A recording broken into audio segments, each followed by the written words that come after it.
ਸਿੱਖ news express ਦੇਖ ਰਹੇ ਸਾਰੇ ਦਰਸ਼ਕਾਂ ਦਾ ਨਿੱਘਾ ਸਵਾਗਤ ਹੈ। ਅੱਜ ਸਾਡੇ ਨਾਲ ਪ੍ਰੋਗਰਾਮ ਰਿਐਲਿਟੀ ਚੈੱਕ ਦੇ ਵਿੱਚ ਮੌਜੂਦ ਨੇ ਡਾਕਟਰ ਹਰਜਿੰਦਰ ਸਿੰਘ ਦਿਲਗੀਰ, ਜਿਨ੍ਹਾਂ ਨੇ ਹਾਲ ਹੀ 'ਚ ਬਹੁਤ ਵੱਡਾ ਉਪਰਾਲਾ ਕੀਤਾ ਹੈ ਸਿੱਖ ਇਤਿਹਾਸ ਨੂੰ ਤੇ ਸਿੱਖ ਲਿਟਰੇਚਰ ਨੂੰ। ਉਹਨਾਂ ਨੇ ਬਹੁਤ ਵੱਡਾ ਇੱਕ ਯੋਗਦਾਨ ਦਿੱਤਾ। ਉਹਨਾਂ ਨੇ ਆਪਣੀ 10-12 ਸਾਲ ਦੀ ਮਿਹਨਤ ਤੋਂ ਬਾਅਦ ਉਹ ਹੈ ਕਿ ਨਵਾਂ ਮਹਾਨ ਕੋਸ਼ ਉਹਨਾਂ ਨੇ ਦਿੱਤਾ ਹੈ।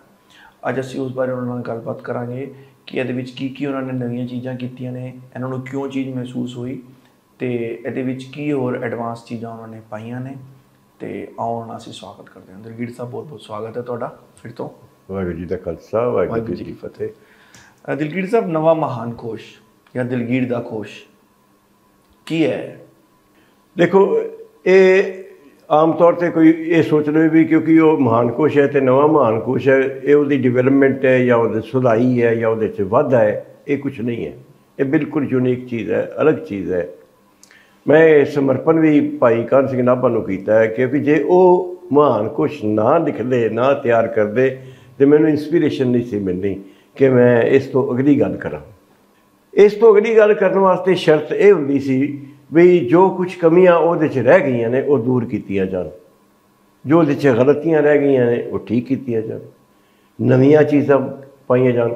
100 ਸਾਲ ਹੋ ਗਏ ਉਹਨਾਂ ਨੇ 1926 'ਚ ਤਿਆਰ ਕੀਤਾ, ਹੁਣ 100 ਸਾਲ ਹੋ ਗਿਆ ਸੀਗਾ ਅਤੇ 100 ਸਾਲ ਦੇ ਵਿੱਚ ਇੰਨਾ ਕੁਝ ਆ ਗਿਆ ਹੁੰਦਾ ਹੈ ਕਿ ਆਪਾਂ, ਮੈਂ ਕਹਿਣਾ ਨਹੀਂ ਚਾਹੁੰਦਾ ਪਰ ਹਕੀਕਤ ਵੀ ਆਊਟਡੇਟਡ ਹੋ ਜਾਂਦੀ ਹੈ। ਪੁਰਾਣੀਆਂ ਕਿਤਾਬਾਂ ਜਿਹੜੀਆਂ ਨੇ ਉਹਨਾਂ ਦੀ ਵੈਲਿਊ ਨਹੀਂ ਰਹਿੰਦੀ।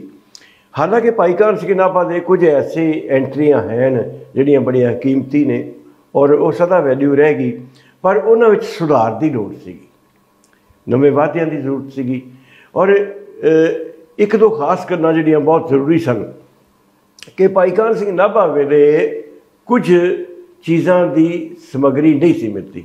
ਮਿਸਾਲ ਵਜੋਂ ਇੱਕ ਪ੍ਰਾਕ੍ਰਿਤ ਬੋਲੀ ਸੀਗੀ ਜਿਹੜੀ ਕਿ ਸੰਨ 600 ਤੋਂ ਲੈ ਕੇ 800 ਤੱਕ ਜਿਹੜੀ ਇਹ 'ਚ ਕਿਤਾਬਾਂ ਲਿਖੀਆਂ ਜਾਂਦੀਆਂ ਰਹੀਆਂ ਨੇ। ਉਦੋਂ ਨਾ ਹਿੰਦੀ ਸੀ, ਨਾ ਪੰਜਾਬੀ ਸੀ, ਨਾ ਸੰਸਕ੍ਰਿਤ ਦਾ ਅਸਰ ਸੀਗਾ। ਇਸ ਤੋਂ ਬਾਅਦ 200 ਸਾਲ ਪ੍ਰਾਕ੍ਰਿਤ ਤੋਂ ਬਾਅਦ ਅਪਭ੍ਰੰਸ਼ ਰਹੀ ਹੈ। ਪ੍ਰਾਕ੍ਰਿਤ ਕਿੰਨੀਆਂ ਹੀ ਸਨ, ਪੰਜਾਬ 'ਚ ਪ੍ਰਾਕ੍ਰਿਤ ਸੀ, ਮਗਧ ਵਿੱਚ ਪ੍ਰਾਕ੍ਰਿਤ ਸੀਗੀ, ਮਹਾਰਾਸ਼ਟਰ ਦੀ ਪ੍ਰਾਕ੍ਰਿਤ ਸੀ, ਇਹਦਾ ਇਹ ਸਾਰੇ ਇਲਾਕੇ 'ਚ ਪ੍ਰਾਕ੍ਰਿਤ ਕੀ ਹੁੰਦਾ ਭਲਾ? ਕੁਦਰਤੀ ਬੋਲੀ ਜੋ ਆਮ ਲੋਕ ਬੋਲਦੇ ਨੇ, ਜਿਹੜੀ ਲਿਟਰੇਰੀ ਲੈਂਗੁਏਜ ਹੈ ਨਾ। ਸੰਸਕ੍ਰਿਤ ਨੂੰ ਲਿਟਰੇਰੀ ਲੈਂਗੁਏਜ ਕਹਾਂਗੇ, ਕਈ ਕਲਾਸੀਕਲ ਕਹਿ ਦਿੰਦੇ ਆ। ਲਿਟਰੇਰੀ ਲੈਂਗੁਏਜ ਹਮੇਸ਼ਾ ਲੋਕ ਬੋਲੀਆਂ ਤੋਂ ਸੁਧਾਰ ਹੋ ਕੇ, ਫੁਲਾਵਰੀ ਹੋ ਕੇ, ਸ਼ਿੰਗਾਰ ਕੇ ਤੇ ਤਿਆਰ ਕੀਤੀ ਜਾਂਦੀ ਹੈ। ਕਈ ਲੋਕ ਬੜੀ ਗਲਤ ਗੱਲ ਕਰ ਦਿੰਦੇ ਆ ਬਈ ਪੰਜਾਬੀ ਸੰਸਕ੍ਰਿਤ 'ਚੋਂ ਨਿਕਲੀ ਹੈ।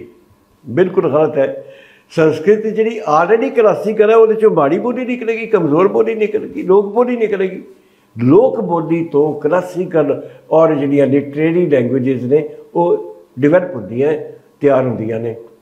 ਸੋ ਪ੍ਰਾਕ੍ਰਿਤ ਸੀਗੀ ਲੋਕਾਂ ਦੀ ਭਾਸ਼ਾ। ਪ੍ਰਾਕ੍ਰਿਤ ਤੋਂ ਬਾਅਦ ਉਹਦਾ ਸੁਧਾਰ ਹੋਇਆ ਅਤੇ ਅਪਭ੍ਰੰਸ਼ ਆ ਗਈ। ਹਾਲਾਂਕਿ ਨਾਮ ਅਪਭ੍ਰੰਸ਼ ਦਾ ਬੜਾ ਮੀਨਿੰਗ, ਇਹਦਾ ਅਰਥ ਬਹੁਤ ਮਾੜਾ ਹੈ। ਇਹਦਾ ਮਤਲਬ ਵਿਗੜੀ ਹੋਈ, ਸੰਸਕ੍ਰਿਤ ਵਿਗੜੀ ਹੋਈ। ਇਹ ਸੰਸਕ੍ਰਿਤ ਵਾਲੇ ਨੇ ਨਾਂ ਇਹਨੂੰ ਦਿੱਤਾ ਹੈ ਅਪਭ੍ਰੰਸ਼, ਵੀ ਵਿਗੜੀ ਹੋਈ ਬੋਲੀ।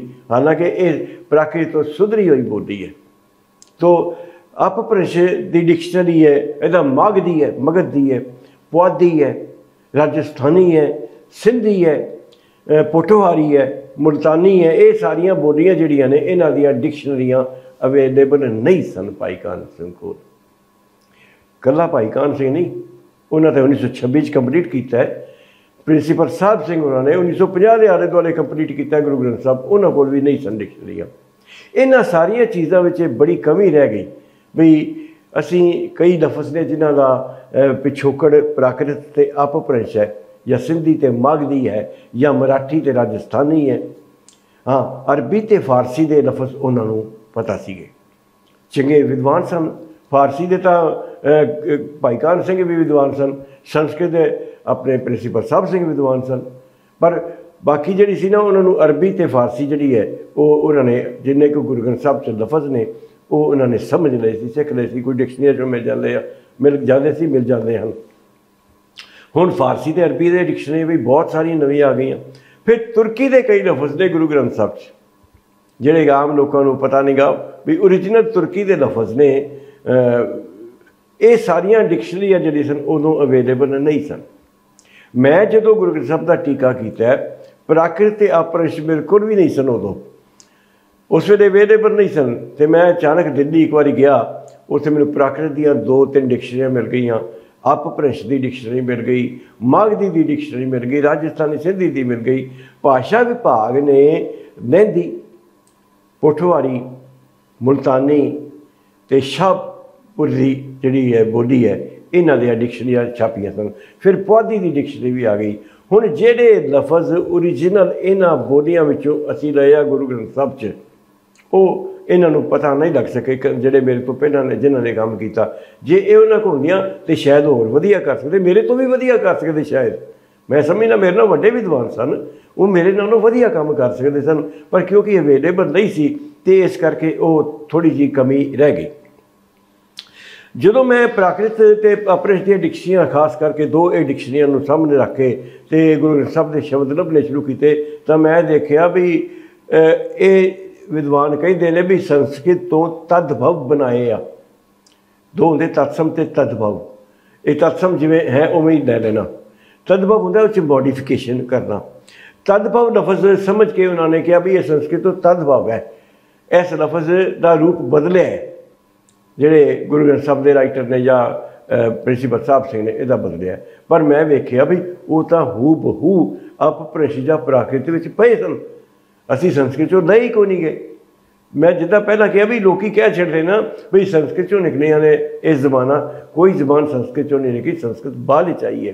तो मैंने कई लफज ऐसे है मैं हैरान हो गया भी किसी डिक्शनरी च नहीं लभदे हैं जी, सिर्फ प्राकृत या अपभ्रंश मिलते हैं।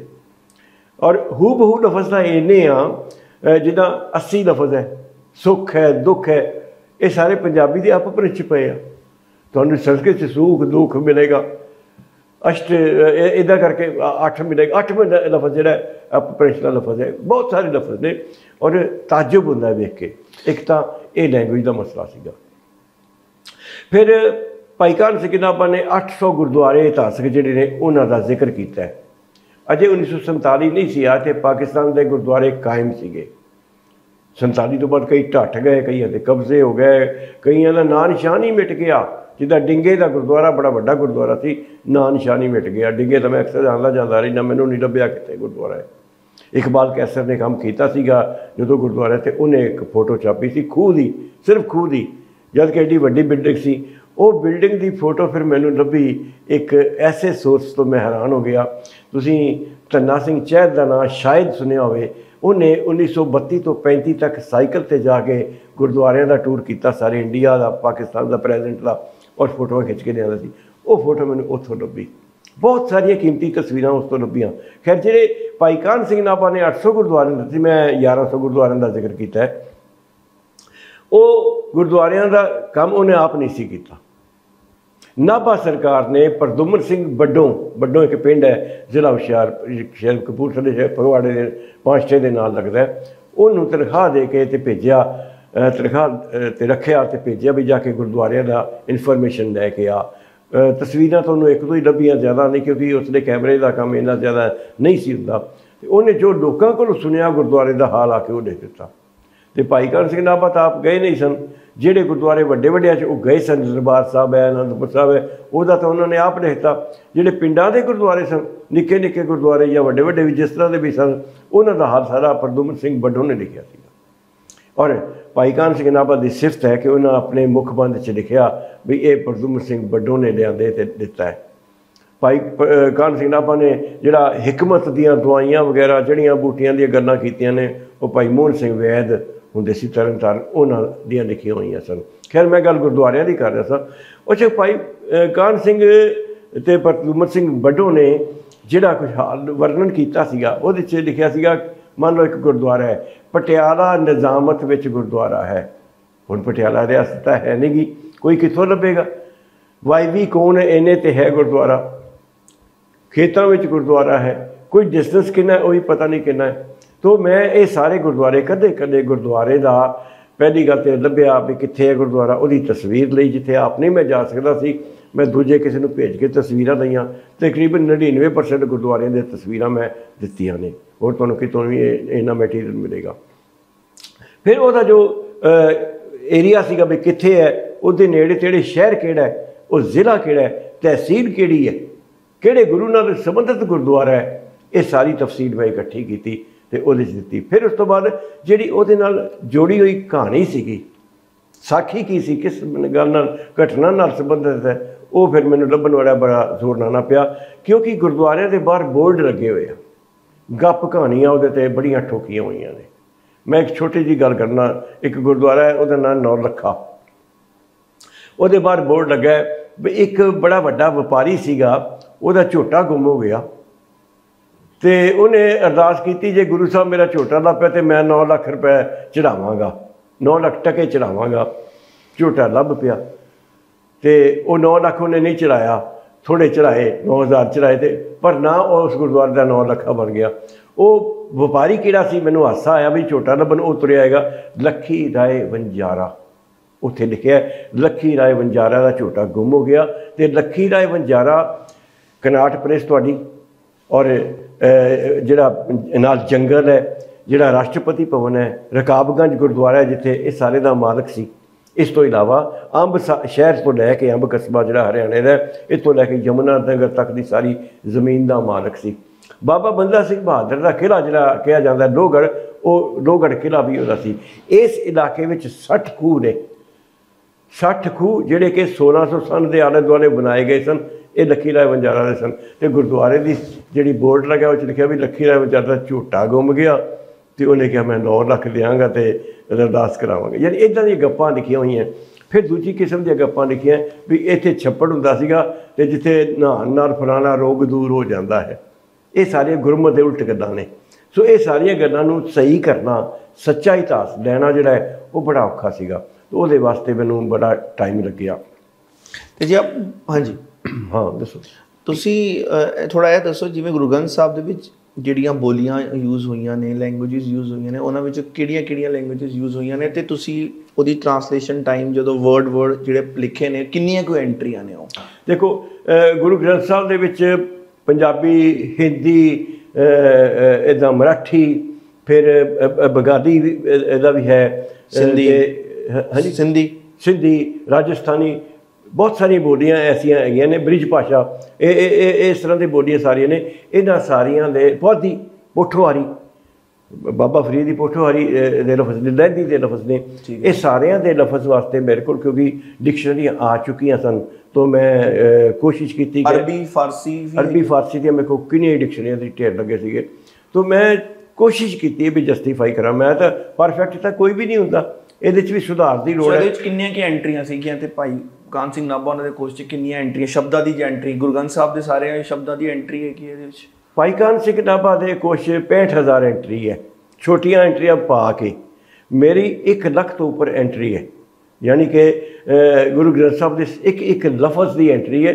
ਮੇਰਾ ਥੋੜ੍ਹਾ ਇੱਕ ਹੋਰ ਫਰਕ ਹੈ ਉਸ ਐਂਟਰੀ ਦਾ। ਮੰਨ ਲਓ ਇੱਕ ਸ਼ਬਦ ਆਉਂਦਾ ਹੈ, ਲਫ਼ਜ਼ ਆਉਂਦਾ ਹੈ, ਉਸ ਦੇ ਵਿੱਚ ਭਾਈ ਕਾਹਨ ਸਿੰਘ ਨਾਭਾ ਨੇ ਸ਼ਬਦ ਲੱਭਿਆ ਗੁਰੂ ਗ੍ਰੰਥ ਸਾਹਿਬ 'ਚੋਂ, ਕਿਤੇ ਅੱਧਾ ਲਿਖਿਆ ਕਿਤੇ ਪੂਰਾ ਲਿਖਿਆ। ਮੈਂ ਉਸ ਲਫ਼ਜ਼ ਦੇ ਜਿੰਨੇ ਸ਼ਬਦ ਗੁਰੂ ਗ੍ਰੰਥ ਸਾਹਿਬ 'ਚੋਂ ਲੱਭੇ ਨੇ ਉਹ ਸਾਰੇ ਚੁਣ ਕੇ ਦਿੱਤੇ। ਉਹਨਾਂ ਇੱਕ ਆਦਤ ਹੈ, ਮੈਂ 7-7, 8-8, 15-15 ਸ਼ਬਦ ਦਿੱਤੇ ਆ, ਤਾਂ ਜੋ ਜਿਹੜਾ ਹੈ ਉਹਨੂੰ ਕੋਈ ਸਮਝ ਨਾ ਚਾਵੇ। ਫਿਰ ਇੱਕ ਕਮਾਲ ਦੀ ਗੱਲ ਹੈ, ਸਿਹਾਰੀ ਦੇ ਨਾਲ ਹੈ ਤਾਂ ਵੀ ਲਿਖਿਆ ਹੈ, ਜੇ ਸਿਹਾਰੀ ਦੀ ਜੇ ਮਾਤਰਾ ਨਹੀਂ ਹੈਗੀ ਤਾਂ ਵੀ ਹੈਗਾ। ਹਾਂ ਮੈਂ ਕੀਤਾ, ਉਹਨਾਂ ਨੇ ਨਹੀਂ ਕੀਤਾ ਸੀਗਾ। ਮੈਂ ਇਹ ਸਾਰੇ ਅਲੱਗ-ਅਲੱਗ ਕੀਤੇ ਆ। ਫਿਰ ਤੁਸੀਂ ਦੇਖੋ ਸਿਹਾਰੀ ਲੱਗਣ ਨਾਲ ਅਰਥ ਬਦਲ ਜਾਂਦਾ ਹੈ, ਹਾਂਜੀ, ਔਂਕੜ ਲੱਗਣ ਨਾਲ ਅਰਥ ਬਦਲ ਜਾਂਦਾ ਹੈ, ਹਾਂਜੀ। ਅੱਛਾ, ਅਰਥ ਬਦਲੇ ਵਿੱਚੋਂ ਵੀ ਫਿਰ ਅਰਥ ਬਦਲ ਜਾਂਦਾ ਹੈ। ਉਹ ਕਿਵੇਂ? ਹਾਂਜੀ, ਦੋ ਫਰਕ ਹੁੰਦੇ ਕਈਆਂ ਦੇ ਦੋ ਸ਼ੇਡਸ ਹੁੰਦੀਆਂ ਨੇ, ਔਂਕੜ ਵਾਲੇ ਦੇ ਵੀ 2 ਸ਼ੇਡਸ ਨੇ। ਉਹ ਸਾਰੀਆਂ ਸ਼ੇਡਸ ਲੱਭਣਾ ਜਿਹੜਾ ਔਖਾ ਕੰਮ ਸੀਗਾ। ਅਕਾਲ ਪੁਰਖ ਨੇ ਮੇਰੇ ਕੋਲ ਕੰਮ ਲੈ ਲਿਆ, ਮੈਂ ਤਾਂ ਇਸ ਦੇ ਕਾਬਿਲ ਨਹੀਂ ਸੀਗਾ। ਇੱਕ ਮੈਂ ਮਜ਼ੇਦਾਰ ਚੀਜ਼ ਦੱਸਾਂ, ਮੈਂ ਜਦੋਂ ਪਹਿਲੀ ਵੋਲੀਅਮ ਛਾਪੀ ਹੈ ਨਾ, ਮੇਰੇ ਫੇਸਬੁੱਕ 'ਤੇ ਮੈਂ ਲਿਖ ਦਿੱਤਾ ਵੀ ਮੈਂ ਇਹ ਤਾਂ ਕੰਮ ਕਰ ਲਿਆ, ਮੇਰੀ ਹਿੰਮਤ ਨਹੀਂ ਪੈਂਦੀ ਵੀ ਮੈਂ ਅਗਲਾ ਹਿੱਸਾ ਜਿਹੜਾ ਸ਼ੁਰੂ ਕਰਾਂ। ਮੈਂ ਦੱਸਿਆ ਵੀ ਇੱਕ ਹੋਰ ਦੋਸਤ ਹੈਗਾ ਜਿਹੜਾ ਭਾਸ਼ਾਵਾਂ ਦਾ, ਲੈਂਗੁਏਜਿਸ ਦਾ ਬਹੁਤ ਕਾਫੀ ਗਿਆਨ ਹੈ, ਸ਼ਾਇਦ ਉਹ ਕਰ ਸਕੇ। ਅਤੇ ਉਹਨੇ ਮੇਰਾ ਕੰਮ ਤਾਂ ਕੀ ਅੱਗੋਂ ਅਪਣਾਉਣਾ ਸੀਗਾ ਕਿਸੇ ਹੋਰ ਪ੍ਰੋਜੈਕਟ ਨੂੰ, ਉਹਨਾਂ ਲਫ਼ਜ਼ਾਂ ਦਾ ਚੁਣ ਕੇ, ਅਤੇ ਕਿਸੇ ਨੇ ਉਹਨੂੰ ਨਾਂ ਦਿੱਤਾ। ਖੈਰ ਕੰਮ ਕਰੇ, ਕੋਈ ਚੰਗੀ ਗੱਲ ਹੈ। ਪਰ ਫਿਰ ਮੈਨੂੰ ਇੱਕ ਦਿਨ ਹਫ਼ਤਾ ਕੁ ਮੈਂ ਆਰਾਮ ਕੀਤਾ, ਵੀ ਮੈਨੂੰ ਨੀਂਦ ਨਾ ਆਵੇ। ਮਨ ਕਹਿੰਦਾ ਵੀ ਨਹੀਂ, ਗਲਤ ਗੱਲ ਤੂੰ ਸ਼ੁਰੂ ਕੀਤਾ ਹੈ। ਭਾਈ ਕਾਹਨ ਸਿੰਘ ਨਾਭਾ ਨੂੰ 14 ਸਾਲ ਲੱਗੇ ਆ, ਅਤੇ ਤੂੰ 5 ਸਾਲ 'ਚ ਹੀ ਥੱਕ ਗਏ। फिर मैं शुरू कर दिता। तो जिदन मैं ये कंप्लीट किया चौथा वॉल्यूम, तो मैं ही जानता वा किन्ना मैं रिलीव्ड सीगा। मैं अपनी जिंदगी विच इन्ना अपने आप नूं हौला महसूस कदे नहीं किया। कितना टाइम लगे टोटल थानू? टोटल टाइम तो मेरे 16 साल लगे आ। अच्छा 16 सच पुछो तो इनू 24 साल लगे, 25 साल, क्योंकि कुछ काम करके मैं पहला रख दिता होया सीगा। अच्छा हाँ जी। आइडिया थानू कदों कंसीव होया सी कि मैं इस ते काम करना है, तो क्यों होया सी? बड़ा इंटरस्टिंग है ये कहानी, बड़ी इंटरस्टिंग है। जो मैं सिख रैफरेंस बुक तैयार की है 1996 छपी है। हाँ जी। ਉਹਦੇ ਵਿੱਚ 2000 ਬਾਇਓਗ੍ਰਾਫੀਜ਼ ਨੇ, 800 ਗੁਰਦੁਆਰਿਆਂ ਦਾ ਜ਼ਿਕਰ ਹੈ, 500 ਕਨਸੈਪਟ ਨੇ, ਪੂਰੀ ਸਿੱਖ ਕਰੋਨੋਲੋਜੀ ਹੈ 1469 ਤੋਂ 1996 ਤੱਕ ਦੀ ਕਿਦਨ ਕੀ ਹੋਇਆ। ਇਹ ਕੰਮ ਵੀ ਮੇਰਾ ਬੜਾ ਕਈ ਸਾਲ ਮੈਨੂੰ ਲੱਗੇ ਸੀ, 10 ਸਾਲ ਲੱਗੇ ਸੀ ਇਸ ਕੰਮ ਨੂੰ। 1986 ਦਾ ਮੈਂ ਲੱਗਾ ਤੇ 96 ਤੱਕ ਕੰਪਲੀਟ ਕੀਤੀ। ਉਦੋਂ ਮੇਰੇ ਮਨ 'ਚ ਆਇਆ ਵੀ ਇਹ ਅੰਗਰੇਜ਼ੀ 'ਚ ਪੰਜਾਬੀ 'ਚ ਵੀ ਚਾਹੀਦੀ ਹੈ, ਪਰ ਮੇਰੇ ਕੋਲ ਹਿੰਮਤ ਨਹੀਂ ਪਈ। मैं सिख हिस्ट्री जो पंजाबी छापी उस तो बाद मैंने सारे कहन लग पे अंग्रेजी चाहिए, मैं अंग्रेजी तैयार की। फिर कहने गुरु ग्रंथ साहब की ट्रांसलेशन चाहिए है, वो अपने आप बड़ा वड्डा प्रोजेक्ट सीगा। इस तो बाद मैं मन बनाया भी महान कोश जिहड़ा इनू सुधारना चाहिए, नवा लिखने की मेरे मन च कोई नहीं आई। मेरा दोस्त सी प्रोफैसर डॉक्टर दर्शन सिंह, मेरे टीचर भी सन, उन्हों का दोस्त सीगा vice chancellor Guru Nanak university का हरभजन सिंह सोच। मैनू उहदे कोलों ना भेजे, मैं चला गया तो मैं एक एप्लीकेशन लिखी उन्होंने भी मैं चाहना कि महान कोश नूं जिहड़ा इंप्रूव ठीक सोधिया जाए तो मैनू ये प्रोजेक्ट दे दिओ, एडिट किया जाए। हाँ, वो कहते भी इहदा खर्चा घट्टो घट्ट 1 करोड़, उदों 1 करोड़ खर्चा सी, हुण तां 5 करोड़ है। कहते भी 1 करोड़ खर्चा है तो यूनीवर्सिटी को पैसे नहीं, तैनूं मैं इत्थे प्रोफैसर ला लेना, भी तू करता रही। मैं क्या फिर तो काम नहीं हो सकता, कल्ला मैं पढ़ावांगा कि काम ये करांगा। खैर मेरा नहीं मन मन्निया, मैं छड्ड दित्ती। फिर Jaspal Singh doctor vice chancellor बनया पंजाबी यूनिवर्सिटी पटियाला का, वो दोस्ताना ताल्लुक सी, दोस्त नहीं दोस्ताना ताल्लुक सीगे। मैं वो कोल गया, उन्होंने कहा। उदों इन्होंने महान कोश की अंग्रेजी करनी शुरू की हुई सी एडिशन, जी कि बहुत गलतियों फिर हिंदी भी बाद की, निरी गलतियों भरी हुई है। Full of errors. हाँ, मैनू भी वो आफर होया सी भी 1000 रुपया पेज का देंगे, तू ये अंग्रेजी ट्रांसलेशन कर दे। तो मैं उसका जवाब दिता सी, इहदियां पहलां गलतियां सुधारो, मैं फिर लाँग। मैनू 1000 रुपया पेज का मैनू कोई लालच नहीं, हालांकि पैसे तो चाहिए होंगे हर एक नूं। मैं जसपाल सिंह नूं वखरा किया, ये Dhanvant Kaur she had department की जिन्हें किया। मैं उन्होंने कहा मैं तो सुधारे तो बिना मैं इसकी ट्रांसलेशन नहीं करना चाहता, मेरा मन नहीं मनता, क्योंकि एडिया गलतियां ने तुम ये जानते होगे। जसपाल सिंह नूं कहा, जसपाल सिंह ने मैनू चंगी तरह चाह चू पिया के बर्फी खुआ के तोड़ता, कहता साढ़े को पैसे है नहीं गए। खैर जी गलतियां उन्होंने सुधारियां, फिर जो तुसीं कही सी गलतियां सुधारियां यूनिवर्सिटी? ना बिल्कुल नहीं, उस तरह ही चलता। क्यों? ये वास्ते विद्वान लाने पैने आ। इन्नी बड़ी यूनिवर्सिटी कोई विद्वान नहीं होना? महाराज ये 5 करोड़ का खर्चा सीगा, तो तुसीं ते किसी सपोर्ट तो बिना खुद ही बनाता सारा। मैं दसना ना फिर की होया। तो मैं बड़ा निराश होकर बैठ गया। मैं काम थोड़ा जिहा पहलां कीता होया सीगा, फिर भी करता रहा। एक दिन मेरे आत्मा ने, मेरे मन ने कहा भी कोई पता नहीं तेरा पटाखा बोल जावे, कल्ले आवे नानका सदे उठी जाए, कोई पता नहीं किस दिन तू टुर जाए, तो जे तेरे कोल हैगी जान तो भाई कर लै। मैं तड़पता रहा, 2-3 दिन तड़पता रहा भी मेरे को नहीं होना, मेरे को नहीं होना। मेरा जिसम तो उम्र कहती भी नहीं होना, मन कहता सी छड्डना नहीं को।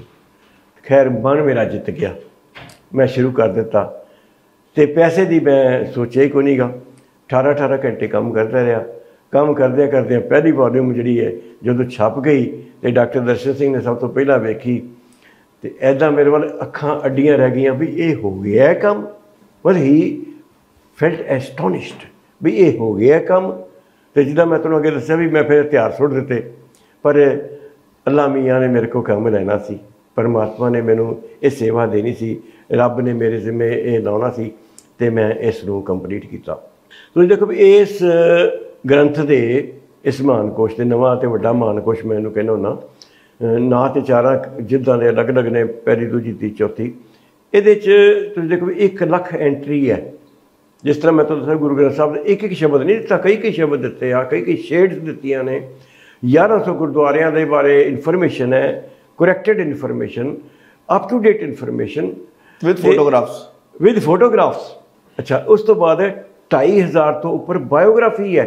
भाई कान सिंह नाभा ने 700-800 दी है, ਮੈਂ 2500 ਜੀਵਨੀਆਂ ਦਿੱਤੀਆਂ ਨੇ। ਭਾਈ ਕਾਨ ਸਿੰਘ ਨਾਭਾ ਦਾ 1925 ਚ 1925 ਤੋਂ ਬਾਅਦ ਜਿਹੜੇ ਪੈਦਾ ਹੋਏ ਆ ਜਾਂ ਲੀਡਰ ਹੋਏ ਆ। ਕਿੰਨੀ ਐਡ ਕੀਤੀ ਤੁਸੀਂ? ਕਿੰਨੇ ਪੀਰੀਅਡ ਤੱਕ ਐਡ ਕੀਤੀ? ਇਹ 2020 ਤੱਕ ਜਾਂ 2021 ਤੱਕ ਦੇ ਜਿਹੜੇ 22 ਤੱਕ ਮੈਂ ਲਾਸਟ ਜਦੋਂ ਛਾਪਿਆ ਨਾ, ਲਾਸਟ ਭੇਜਿਆ, ਉਸ ਦਿਨ ਮੈਨੂੰ ਇੱਕ ਹੋਰ ਜੀਵਨੀ ਲੱਭੀ ਤੇ ਮੈਂ ਉਹਦੇ 'ਚ ਐਡ ਕਰਤੀ ਆਖਰੀ ਪੇਜ 'ਚ, ਬਈ ਇਹ ਅਪੈਂਡਿਕਸ ਹੈ। ਠੀਕ ਹੈ। ਇੰਨੀਆਂ ਜੀਵਨੀਆਂ ਜਿਹੜੀਆਂ ਸੀ, ਅੱਛਾ ਉਹਦੇ 'ਚੋਂ ਅੱਧੀਆਂ ਕਿਤੇ ਫੋਟੋਆਂ ਲੱਭੀਆਂ ਨੇ ਜਿਹੜੀਆਂ ਮੈਂ ਲਾ ਦਿੱਤੀਆਂ। ਤੇ ਡਾਟਾ ਜਿਹੜਾ ਲੱਭਣਾ ਬੜਾ ਮੁਸ਼ਕਲ ਸੀਗਾ। ਫਿਰ ਮੈਨੂੰ ਘੱਟ ਤੋਂ ਘੱਟ 50 ਐਨਸਾਈਕਲੋਪੀਡੀਆ ਪੜ੍ਹਨੇ ਪਏ, ਕਿਉਂਕਿ ਮੈਂ ਬੈਠਾ ਸੀ ਇੰਗਲੈਂਡ। ਉੱਥੋਂ ਦੀ ਲਾਇਬ੍ਰੇਰੀ ਬਰਮਿੰਘਮ ਦੀ ਜਿਹੜੀ ਨਾ ਬੜੀ ਤਗੜੀ ਲਾਇਬ੍ਰੇਰੀ ਹੈ। ਤੇ ਕਿੰਨਾ ਚਿਰ ਮੈਂ ਉੱਥੇ। ਤੁਸੀਂ ਜਿਹੜੀ ਬਾਇਓਗ੍ਰਾਫੀ ਲਿਖੀ ਉਹ ਉਦੋਂ ਡਿਸਾਈਡ ਕਿਵੇਂ ਕੀਤਾ ਕਿਹੜੀ ਕੈਟੇਗਰੀ ਦੇ ਲੈਣੇ ਆ? ਜਿਹੜੇ ਸਿੱਖ ਹਿਸਟਰੀ ਜਾਂ ਫਿਲਾਸਫੀ ਨਾਲ ਜੁੜੇ ਨੇ, ਸਿੱਖ ਸੰਘਰਸ਼ ਨਾਲ ਜੁੜੇ ਉਹ, ਜਾਂ ਜਿਹੜੇ ਸਿੱਖ ਅਚੀਵਰਸ ਨੇ ਚਾਹੇ ਉਹ ਕਿਸੇ ਵੀ ਖੇਤਰ ਵਿੱਚ ਹੈਗੇ ਨੇ, ਉਹਨਾਂ ਦਾ ਵੀ ਪਾਇਆ ਹੈ? ਸਭ ਤੋਂ ਪਹਿਲਾਂ ਤਾਂ ਮੈਂ ਇਹ ਉਡਿਆ ਜਿਹੜੇ ਪ੍ਰੋਮੀਨੈਂਟ ਸਿੱਖ ਸੀ ਗੁਰੂ ਪੀਰੀਅਡ ਦੇ। ਓਕੇ। ਨੰਬਰ 1 ਇਹਨਾਂ ਵਿੱਚੋਂ ਬਹੁਤਿਆਂ ਦੇ ਬਾਰੇ 5ਵੀਂ ਪਾਤਸ਼ਾਹੀ ਕੁਝ 6ਵੀਂ ਤੱਕ ਵੀ ਭਾਈ ਗੁਰਦਾਸ ਨੇ ਦਿੱਤਾ ਹੋਇਆ। ਠੀਕ ਹੈ। 11ਵੀਂ ਵਾਰ 'ਚ ਉਹਨਾਂ ਦੇ ਨਾਂ ਹੈਗੇ ਆ, ਕਈਆਂ ਦੀ ਜਗ੍ਹਾ ਵੀ ਆ ਕਿੱਥੋਂ ਦੇ ਆ। ਉਹ ਜਿੰਨੀ ਕੁ ਮੁਖਤਸਰ ਸੰਖੇਪ ਜਾਣਕਾਰੀ ਮਿਲੀ ਉਹ ਮੈਂ ਦਿੱਤੀ ਹੈ, ਅਤੇ ਜਿਨ੍ਹਾਂ ਦੀ ਮੈਨੂੰ ਵੱਧ ਮਿਲ ਸਕਦੀ ਸੀ ਦਿੱਤੀ ਹੈ। ਜਿੰਨੇ ਸ਼ਹੀਦ ਹੋਇਆ ਗੁਰੂ ਪੀਰੀਅਡ 'ਚ ਤਕਰੀਬਨ 250 ਸਿੱਖ ਸ਼ਹੀਦ ਹੋਇਆ। ਉਹਨਾਂ ਦਾ ਨਾਂ, ਪਿਤਾ ਦਾ ਨਾਂ, ਦਾਦੇ ਦਾ ਨਾਂ, ਕਈਆਂ ਦੇ ਪੜਦਾਦੇ ਦਾ ਨਾਂ, ਕਿੱਥੇ ਜੰਮੇ ਸਨ, ਕਦੋਂ ਸ਼ਹੀਦ ਹੋਏ, ਜਾਂ ਕੋਈ ਡੇਟ ਆਫ ਬਰਥ ਹੈਗੀ ਹੈ, ਉਹ ਸਾਰੀ ਦਿੱਤੀ ਹੈ। ਇਹ ਬੜਾ ਔਖਾ ਕੰਮ ਸੀਗਾ। ਐਕਚੁਅਲੀ ਇਹ ਕੰਮ ਮੈਂ ਪਹਿਲਾਂ ਕੀਤਾ ਹੋਇਆ ਸੀ। ਇਹਦਾ ਕਾਫੀ ਹਿੱਸਾ ਮੇਰੀ ਕਿਤਾਬ ਹੋਗੀ ਗੁਰੂ ਦੇ ਸ਼ੇਰ। ਗੁਰੂ ਦੇ ਸ਼ੇਰ ਕਿਤਾਬ ਵਿੱਚ 250 ਜੀਵਨੀਆਂ ਹਨ ਜਿਹੜੇ ਗੁਰੂ ਪੀਰੀਅਡ ਦੇ ਸ਼ਹੀਦ ਨੇ ਉਹਨਾਂ ਦੀਆਂ। ਫਿਰ ਉਸ ਤੋਂ ਬਾਅਦ ਦੇ ਸ਼ਹੀਦ ਜਿਹੜੇ ਹੋਏ ਆ ਉਹਨਾਂ ਦੀ ਜੀਵਨੀਆਂ। ਫਿਰ ਜਿਹਨੇ ਪ੍ਰੋਮੀਨੈਂਟ ਸਿੱਖ ਲੀਡਰ ਹੋਏ ਆ, ਜਿਹਨੇ ਪ੍ਰੋਮੀਨੈਂਟ ਸਿੱਖ ਜਨਰਲ ਹੋਏ ਆ, ਜਿਹਨੇ ਪ੍ਰੋਮੀਨੈਂਟ ਸਿੱਖ ਰਾਈਟਰ ਹੋਏ ਆ, ਉਹਨਾਂ ਦੀਆਂ ਜੀਵਨੀਆਂ ਲੱਭੀਆਂ। ਇੱਥੇ ਮੈਂ ਬਸ ਨਹੀਂ ਕੀਤਾ। ਸਿੱਖਾਂ ਦੇ ਨਾਲ ਜਿਹੜੇ ਸੰਬੰਧਿਤ ਲੋਕ ਸੀਗੇ, ਜਿਨ੍ਹਾਂ ਨੇ ਸਿੱਖਾਂ ਦੀ ਮਦਦ ਕੀਤੀ ਜਾਂ ਵਿਰੋਧਤਾ ਕੀਤੀ, ਸਿੱਖਾਂ ਨਾਲ ਲੜੇ ਜਾਂ ਸਿੱਖਾਂ ਦੀ ਹੈਲਪ ਕੀਤੀ, ਖੁਆ ਹਿੰਦੂ ਸਨ ਜਾਂ ਮੁਸਲਮਾਨ ਸਨ ਜਾਂ ਅੰਗਰੇਜ਼ ਸਨ, ਅੰਗਰੇਜ਼ਾਂ ਵੀ ਸਾਡੇ ਉਦਰਦ ਨੇ, ਉਹਨਾਂ ਦੀਆਂ ਜੀਵਨੀਆਂ ਜਿਹੜੀਆਂ ਉਹ ਵੀ ਲੱਭ ਕੇ ਦਿੱਤੀ। ਜਿਵੇਂ ਮੈਕੌਲਿਫ ਦਾ ਜ਼ਿਕਰ ਕਰਦੇ, ਮੈਕੌਲਿਫ, ਕਨਿੰਗਮ, ਮੈਕਾਲਫ, ਅੱਛਾ ਕੁਝ ਹੋਰ ਹੈਗੇ ਨੇ ਜਿਨ੍ਹਾਂ ਦਾ ਸਿੱਖੀ ਨਾਲ ਕੋਈ ਸੰਬੰਧ ਨਹੀਂ ਪਰ ਪੰਜਾਬ ਨਾਲ ਸੰਬੰਧ ਸੀ। ਫਾਰ ਐਗਜ਼ਾਮਪਲ ਸਾਡੇ ਕੋਲ ਸੀਗਾ ਜਿਹਨੇ ਆਪਣਾ ਤਿਆਰ ਕੀਤਾ ਸੀਗਾ ਜਿਓਗ੍ਰਾਫੀਕਲ ਹਿਸਟਰੀ ਆਫ ਇੰਡੀਆ। ਠੀਕ ਹੈ। ਉਹਨੇ ਤਿਆਰ ਕੀਤੀ ਸੀ ਅਲੈਗਜ਼ੈਂਡਰ ਕਨਿੰਗਮ ਨੇ। ਕਨਿੰਗਮ ਦਾ ਭਰਾ ਹੀ ਸੀਗਾ। ਅੱਛਾ। ਬਹੁਤ ਘੱਟ ਲੋਕਾਂ ਨੂੰ ਪਤਾ ਵੀ ਸਕੇ ਭਰਾ ਸਨ। ਅੱਛਾ। ਇਹਦੇ 2 ਲਾਰੈਂਸ ਸਨ ਜਿਨ੍ਹਾਂ ਨੇ ਪੰਜਾਬ 'ਤੇ ਕਬਜ਼ਾ ਕੀਤਾ। ਲਾਰਡ ਡਲਹੌਜ਼ੀ ਹੈ। ਅੱਛਾ। ਇਸ ਤੋਂ ਇਲਾਵਾ ਮੈਂ ਤਕਰੀਬਨ 200 ਸ਼ਹਿਰਾਂ ਅਤੇ ਮੁਲਕਾਂ ਦੀਆਂ ਐਂਟਰੀਆਂ ਵੀ ਦਿੱਤੀਆਂ ਨੇ। ਓਕੇ। ਡਲਹੌਜ਼ੀ ਸ਼ਹਿਰ ਦੀ ਹੈ, ਸ਼ਿਮਲੇ ਦੀ ਐਂਟਰੀ ਹੈ, ਜਾਪਾਨ ਦੀ ਹੈ, ਪੈਰਿਸ ਦੀ ਹੈ, ਲੰਡਨ ਦੀ ਹੈ, ਪਾਕਿਸਤਾਨ ਦੇ ਮੇਜਰ ਸ਼ਹਿਰ ਜਿੰਨੇ ਵੀ ਹਨ, ਲਾਹੌਰ ਹੈ, ਫਿਰ ਉਸ ਤੋਂ ਬਾਅਦ ਲਾਇਲਪੁਰ ਹੈ, ਫਿਰ ਸਰਗੋਦਾ ਹੈ, ਮੁਲਤਾਨ ਹੈ। ਉਹ ਵੀ ਜ਼ਿਕਰ ਹੈਗਾ ਜਿਵੇਂ ਪੰਜਾਬ ਵਿੱਚ ਕਿਹੜੇ ਡਾਇਲੈਕਟ ਬੋਲੇ ਜਾਂਦੇ, ਜਿਵੇਂ ਪਠਾਰੀ ਹੈ, ਮੁਲਤਾਨੀ ਹੈ, ਸਿੰਧੀ ਹੈ, ਮਲਵਈ ਹੈ, ਪੁਆਧੀ ਹੈ, ਸੁਰੇਖੀ ਹੈ, ਮਲਵਈ ਹੈ, ਮਾਝੀ ਹੈ, ਅੰਮ੍ਰਿਤਸਰੀ ਹੈ, ਇਹ ਵੀ ਸਾਰੀ, ਕਾਂਗੜੀ ਹੈ, ਇਹ ਜਿਹੜੇ ਆਸ-ਪਾਸ ਦੇ ਡਾਇਲੈਕਟ ਨੇ, ਇਹਦੇ ਬਾਰੇ ਵੀ ਜ਼ਿਕਰ ਹੈ ਕੁਝ? ਇਹਦੀਆਂ 2 ਕਿਸਮ ਦੀਆਂ ਐਂਟਰੀਆਂ ਨੇ। ਹਾਂਜੀ। ਇੱਕ ਗੁਰਮੁਖੀ ਦੀ ਐਂਟਰੀ ਹੈ। ਠੀਕ ਹੈ। ਬਈ ਸਾਡੇ ਸਕ੍ਰਿਪਟ ਕਿੰਨੀਆਂ ਸਨ, ਕਿਹੜੀਆਂ ਸਨ, ਤੇ ਪੰਜਾਬ, ਜੰਮੂ ਕਸ਼ਮੀਰ ਜਿਹੜਾ ਸਾਡਾ ਰਣਜੀਤ ਸਿੰਘ ਦਾ ਰਾਜ ਸੀ, ਉਹਦੇ 'ਚ ਕਿਹੜੀ ਲਿਪੀ ਚੱਲਦੀ ਸੀ, ਗੁਰਮੁਖੀ ਲਿਪੀ ਕਿੱਥੋਂ ਆਈ।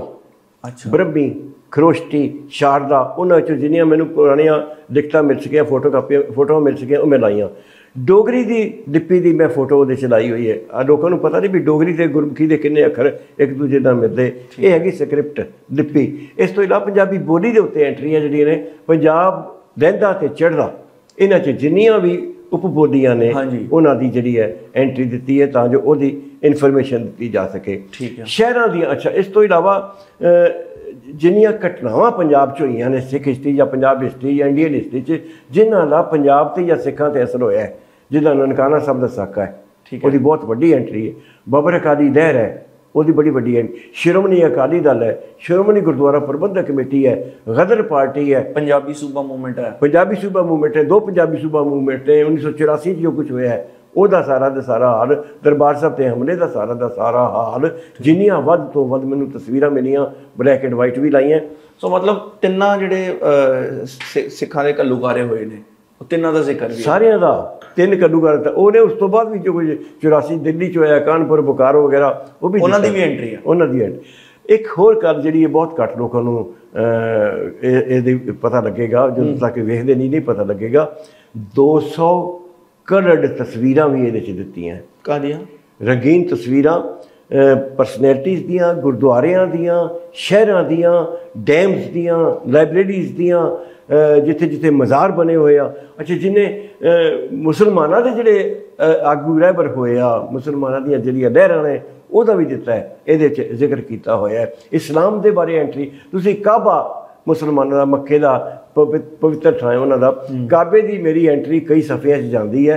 ਅਤੇ ਜਿਹੜੀਆਂ ਪੁਰਾਣੀਆਂ 200 ਸਾਲ ਪੁਰਾਣੀਆਂ ਤਸਵੀਰਾਂ ਨੇ, ਉਹ ਵੀ ਇਹਦੇ 'ਚ ਦਿੱਤੀਆਂ ਹੋਈਆਂ, ਜਿਹੜੀਆਂ ਆਮ ਲੋਕਾਂ ਨੂੰ ਮਿਲਦੀਆਂ। ਮਦੀਨੇ ਦੀ ਐਂਟਰੀ ਮਿਲ ਜਾਏਗੀ, ਮੱਕੇ ਦੀ ਵੱਖਰੀ ਐਂਟਰੀ ਮਿਲ ਜਾਏਗੀ, ਬਗਦਾਦ ਦੀ ਐਂਟਰੀ ਮਿਲ ਜਾਏਗੀ, ਕਰਬਲਾ ਦੀ ਐਂਟਰੀ ਮਿਲ ਜਾਏਗੀ, ਜਿੱਥੇ ਹਸਨ ਹੁਸੈਨ ਸ਼ਹੀਦ ਹੁੰਦੇ ਆ।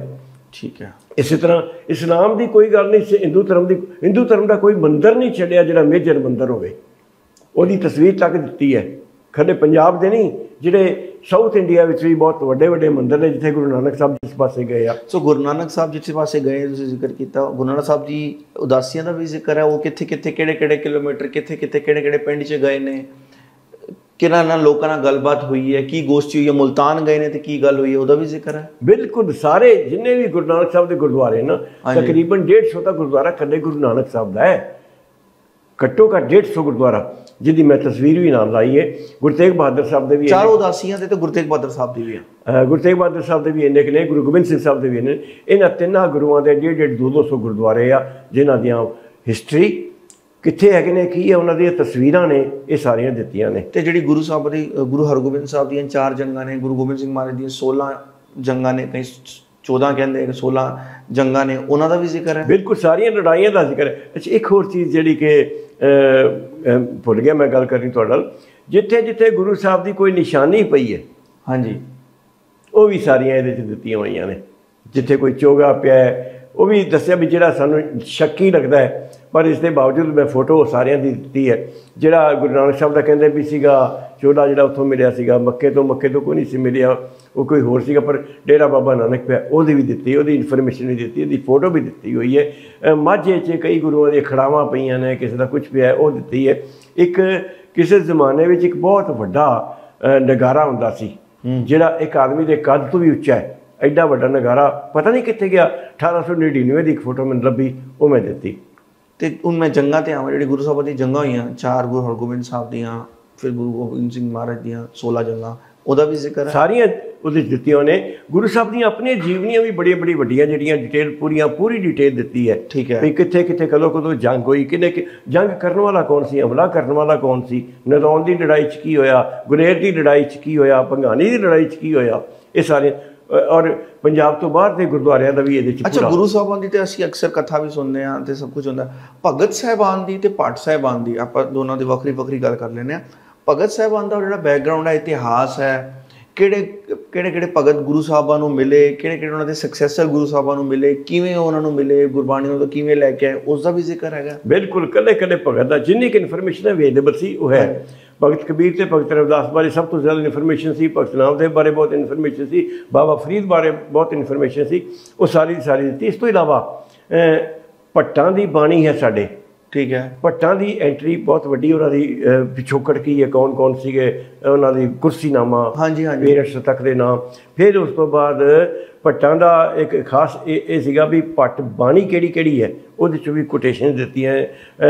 ਫਿਰ ਜਿਹੜੇ ਬਾਕੀ ਰਾਈਟਰ ਨੇ ਉਹਨਾਂ ਸਾਰਿਆਂ ਦੀ ਇਨਫੋਰਮੇਸ਼ਨ ਜਿੰਨੀ ਮੈਕਸੀਮਮ ਹੋ ਸਕੀ ਹੈ ਉਹ ਵੀ ਦਿੱਤੀ ਹੈ। ਮਤਲਬ ਭੱਟਾਂ ਦਾ ਪਿਛੋਕੜ ਵੀ, ਕਿਉਂਕਿ ਕਈ ਲੋਕੀ ਜਿਵੇਂ ਆਪਾਂ ਪਿਛਲੇ ਪ੍ਰੋਗਰਾਮ 'ਚ ਗੱਲ ਕਰਕੇ ਬੈਠੇ ਹਾਂ, ਉਹ ਭੱਟਾਂ ਨੂੰ ਕੋਈ ਕਸ਼ਮੀਰ ਤੋਂ ਕਹਿ ਰਹੇ ਨੇ, ਕਈ ਉਹਨਾਂ ਦਾ ਇਤਿਹਾਸ ਵਿਗਾੜਨ ਦੀ ਕੋਸ਼ਿਸ਼ ਕਰ ਰਹੇ। ਸੋ ਤੁਸੀਂ ਉਹਨਾਂ ਦਾ ਕੁਰਸੀਨਾਮਾ ਵੀ, ਉਹਨਾਂ ਦਾ ਪਿਛੋਕੜ, ਉਹਨਾਂ ਦੇ ਫਾਦਰ, ਉਹਨਾਂ ਦਾ ਪਿੰਡ, ਉਹਨਾਂ ਦਾ ਸਭ ਕੁਝ ਪਹਿਲਾਂ ਕੀ ਕਰਦੇ ਸਭ ਜ਼ਿਕਰ ਕੀਤਾ। ਦਾਦੇ ਪੜਦਾਦੇ ਤੱਕ ਦੇ ਨਾਂ ਦਿੱਤੇ ਹੋਏ ਆ। ਕੀ ਬਾਤ ਹੈ। ਤੇ ਜਿਨ੍ਹਾਂ ਦੀ ਜਨਮ ਤਾਰੀਖ ਮਿਲੀ ਹੈ ਕਦੇ ਦੀ, ਉਹ ਵੀ ਦਿੱਤੀ ਹੈ। ਕੁਝ ਫਾਰ ਐਗਜ਼ਾਮਪਲ ਭਾਈ ਮਨੀ ਸਿੰਘ ਹੈ, ਭਾਈ ਮਨੀ ਸਿੰਘ ਦੇ ਪਿਤਾ ਦੀ, ਦਾਦੇ ਦੀ, ਪੜਦਾਦੇ ਦੀ ਜਨਮ ਤਾਰੀਖ ਲੱਭੀ ਹੋਈ ਹੈ। ਹੁਣ ਜਿਵੇਂ ਭਾਈ ਮਨੀ ਸਿੰਘ ਉਹਨਾਂ ਦੇ ਪਰਿਵਾਰ 'ਚੋਂ ਕਹਿੰਦੇ ਨੇ 55 ਤੋਂ 56 ਭਰਾ ਮੈਂਬਰ ਸ਼ਹੀਦ ਨੇ। ਹਾਂਜੀ, ਸਭ ਦਾ ਜ਼ਿਕਰ ਹੈ। ਕਦੇ ਦੀ ਜੀਵਨੀ ਉਹਦੇ 'ਚ ਹੈਗੀ ਹੈ।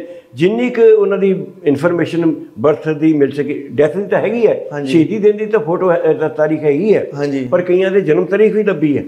ਉਹ ਵੀ ਮੈਂ ਜਨਮ ਤਾਰੀਖ ਵੀ ਜਿਹੜੀ ਉਹਦੇ 'ਚ ਦਿੱਤੀ। ਮਤਲਬ ਕੋਈ ਐਸਾ ਸ਼ਹੀਦ ਤੁਸੀਂ ਨਹੀਂ ਲੱਭ ਸਕਦੇ ਜਿਹਦੀ ਉਹਦੇ ਹੋਰ ਤਾਂ ਹੋਰ ਪੰਜਾਬ ਦੇ ਜਿੰਨੇ ਸਪੋਰਟਸਮੈਨ ਨੇ, ਓਕੇ, ਇਨਕਲੂਡਿੰਗ ਫੌਜਾ ਸਿੰਘ ਤੇ ਦਾਰਾ ਸਿੰਘ, ਅੱਛਾ, ਹਾਂਜੀ, ਬਿਸ਼ਨ ਸਿੰਘ ਬੇਦੀ, ਹੋਰ ਵੀ ਤੁਸੀਂ ਨਾਂ ਲਓ ਤੇ ਕੱਲੇ ਕੱਲੇ ਦਾ ਮੈਂ ਕੋਸ਼ਿਸ਼ ਕੀਤੀ ਹੈ। ਮੈਂ ਹਰਬਖਸ਼ ਸਿੰਘ ਜਰਨੈਲ ਦੀ ਦਿੱਤੀ ਜੀਵਨੀ, ਅੱਛਾ, ਤੇ ਕਿੱਕਰ ਸਿੰਘ ਭਲਵਾਨ ਦੀ, ਗਾਮੇ ਭਲਵਾਨ ਦੀ। ਮਤਲਬ ਜੋ ਤੁਸੀਂ ਖੋਲੋਗੇ ਨਾ ਤੁਸੀਂ ਕਹੋਗੇ ਵੀ ਮਤਲਬ ਗੁਰੂਸ਼ਿਪ ਪੀਰੀਅਡ ਤੋਂ ਲੈ ਕੇ ਫਿਰ ਮਿਸਲਾਂ ਦਾ ਪੀਰੀਅਡ ਤੋਂ ਲੈ ਕੇ ਮਹਾਰਾਜਾ ਰਣਜੀਤ ਸਿੰਘ ਦਾ ਪੀਰੀਅਡ ਤੋਂ ਲੈ ਕੇ ਫਿਰ pre independence Singh Sabha movement ਤੋਂ ਲੈ ਕੇ ਫਿਰ ਨਨਕਾਣਾ ਸਾਹਿਬ ਦੇ ਮੋਰਚੇ ਤੋਂ ਲੈ ਕੇ ਪ੍ਰੀ ਇੰਡੀਪੈਂਡੈਂਸ ਸਟਰਗਲ ਤੋਂ ਲੈ ਕੇ post independence Darbar Sahib attack till ਨਾਓ 2022 ਤੱਕ ਸਾਰਿਆਂ ਦਾ ਤੁਸੀਂ ਕਵਰ ਸਾਰੀ ਮੈਕਸਿਮਮ ਇਨਫੋਰਮੇਸ਼ਨ।